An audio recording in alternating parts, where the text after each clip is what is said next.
Élection présidentielle 2025. Le vieux Grigou Alassane Ouattara sera-t-il candidat? Bonjour tout le monde, et bienvenue sur votre chaîne préférée Chris Yapi TV.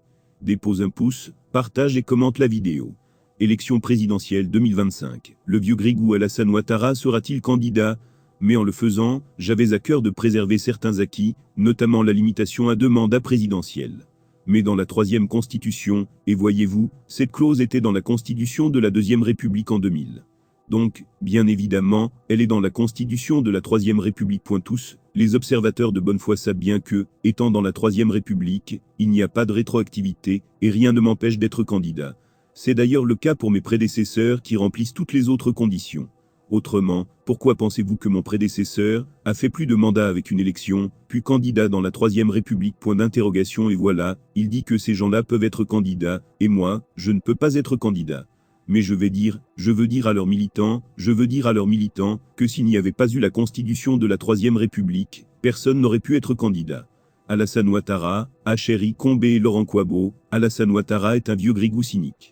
Il ment comme il respire, il se joue de tout le monde, il adore enfiner partisans et adversaires. C'est donc avec une certaine surprise que l'entourage du dictateur des lagunes apprend, avec insistance, que ce dernier a décidé, mais qu'il a, et je cite vraiment et sérieusement, décidé de ne pas se porter candidat à l'élection présidentielle de 2025.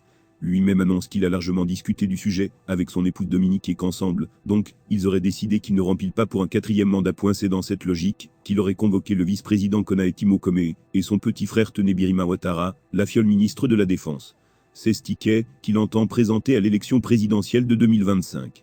Pour ce faire, des réunions régulières ont été initiées depuis lors en vue de se donner tous les moyens pour préparer cette élection à venir. Alassane Ouattara les a instruits de lui proposer, dans les plus brefs délais, une équipe commando qui devra commencer à peaufiner les stratégies.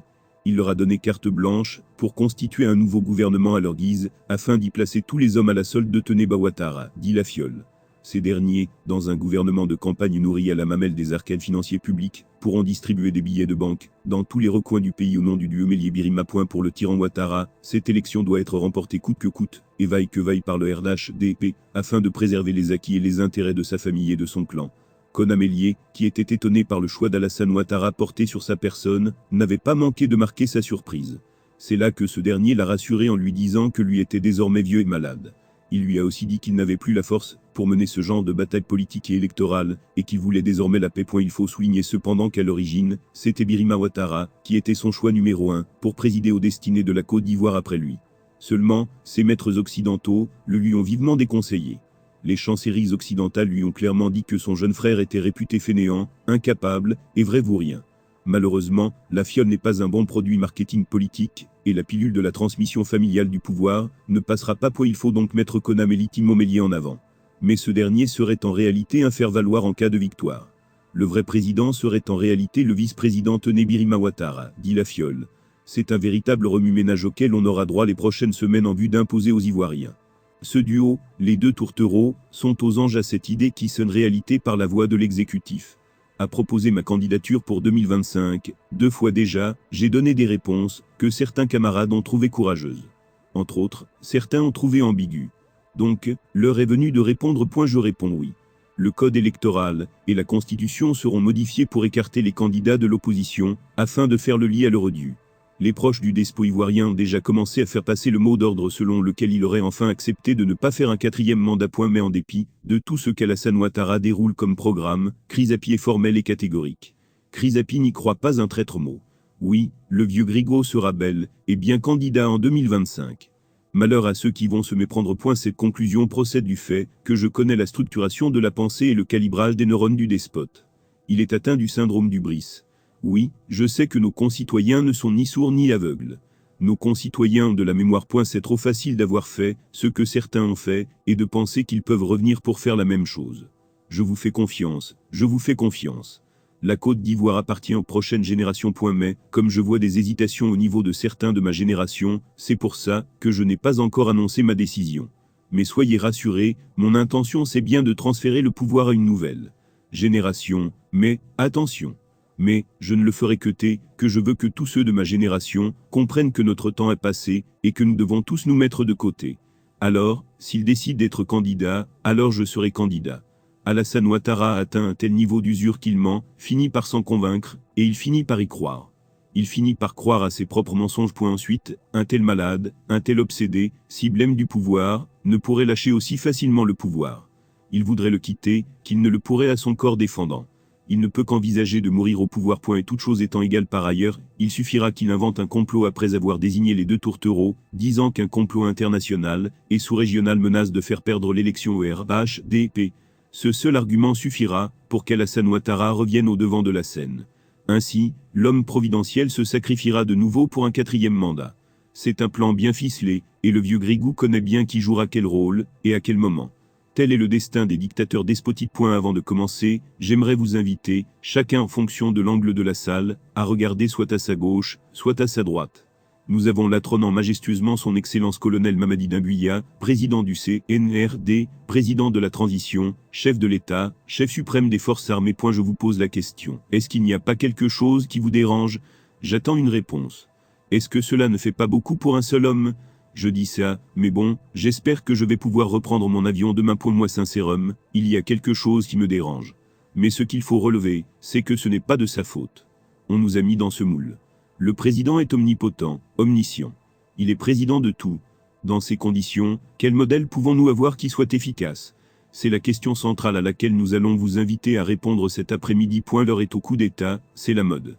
Les militaires sont devenus de véritables stars. Quelque chose qui, encore quelques années, pouvait sembler anormal est devenu normal au Mali, au Niger, au Burkina Faso, et ici en Guinée. Les populations sont descendues dans les rues pour célébrer des coups d'État. Et je dois vous dire que moi, tous ces coups d'État m'ont fait plaisir. J'étais content, non pas parce que je suis favorable à la prise du pouvoir par les militaires, mais parce que c'était une occasion unique de nous poser enfin les vraies questions, au lieu de jouer les vierges effarouchées, comme je vois certains le faire en disant « Ce n'est pas normal, le rôle de l'armée n'est pas au pouvoir ». Nous devons nous poser la question, qu'avons-nous fait pour que l'armée devienne la solution, et non le problème? Rappelez-vous qu'avant, quand il y avait un coup d'État, rarement ça faisait l'unanimité. Aujourd'hui, les coups d'État se font comme une lettre à la poste, sans effusion de sang. En réalité, les élections tuent plus que les coups d'État. Les révisions constitutionnelles pour les 3e mandats tuent plus que les coups d'État militaires. Regardez le dernier coup d'État au Gabon. On n'a même pas giflé quelqu'un. C'est quand même curieux qu'on en arrive là. Tout ceci pour dire, madame, monsieur, que la démocratie qu'on nous a imposée était une vaste escroquerie. Et c'est ce que ces coups d'État nous enseignent aujourd'hui.